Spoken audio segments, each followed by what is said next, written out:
evening, everyone. Thanks for joining us tonight on Fox 23 News. I'm Nicole Menner. Both the men and Lady Golden Eagles return to action tomorrow as they take on the UAB Blazers. The women get things started at 2 o'clock as they visit UAB. The Lady Eagles coming off a tough road loss to Middle Tennessee and are 0-3 in conference play.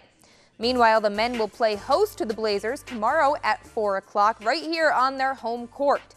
In their first home game in 30 days, the men topped Middle Tennessee Thursday night and would never trail in the game. If the men can beat the Blazers tomorrow, it will mark the first win over UAB in the Doc Sadler era. A late push by the Mississippi State women would help them outlast Georgia Thursday night at Humphrey Coliseum.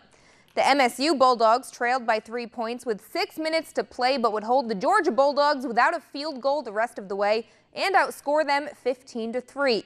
Chloe Bibby led the offense with a career-high 24 points in a full 40 minutes played, while Tiara Double-Double McCowan recorded her 13th of the season, 18 points and 21 rebounds.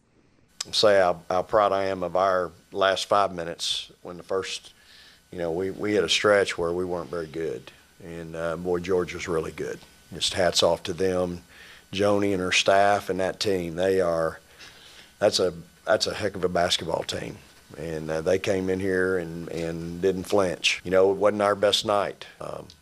They just had more juice than we did tonight for whatever reason. We just couldn't keep up with them, and we're just so bad right now defensively. And I got to wear that. Y'all know how I hate to say that. And yet we find a way to make plays in the end. And that's part of toughness. We're still trying to develop some, but that's part of toughness.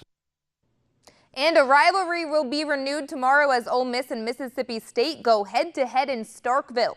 The Bulldogs are a nationally ranked team sitting at number 14 this week, but the Rebels are a force to be reckoned with. Ole Miss is riding a 9-game win streak with a 12-2 record, but their national recognition not there quite yet. So no question that this game will be a huge opportunity for the Rebels. And after upsetting Auburn Wednesday night, Coach Kermit Davis was asked how surprised he is that his team has been so successful. We went to Canada, and I'm telling you, the last game in Canada, we were down 44-17 in the second quarter. We gave up 44 points about the first 16 minutes of the game. And to see our team, we ended up winning the game, but it was ugly as any game you've ever seen. But to have that team to make that kind of progress from that game to now, it's a credit to those guys. I mean, because they have totally bought in. In the summer, we coached a lot of effort. We coached attitude. And so now we're not coaching as much effort, coaching zero attitude. Those guys just buy in and play. And we got some talented guys in the locker room. And so when they do that, then you're capable of doing great things.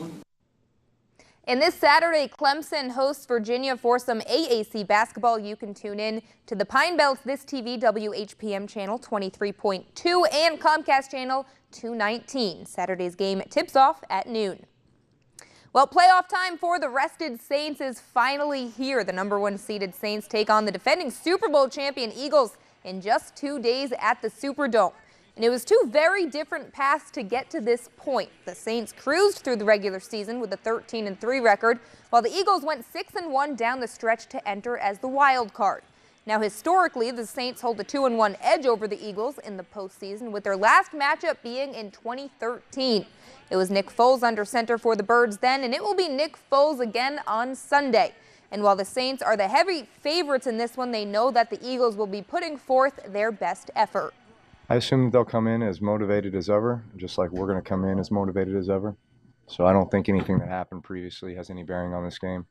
Just two really good teams about to play in a playoff game. Really, that doesn't matter. It's a new game, and it's basically a new team. I think as the season goes on, everybody changes. So we're just going to see what happens. And again, you can tune in right here on Fox. The action begins at 3 o'clock, and the game kicks off at 3:40. Kind of feels like Christmas waiting for this one. We had to go a week while the Saints rested because they were the number 1 seed, and now playoff time is finally here. Yeah, Saturday football until the Super Bowl.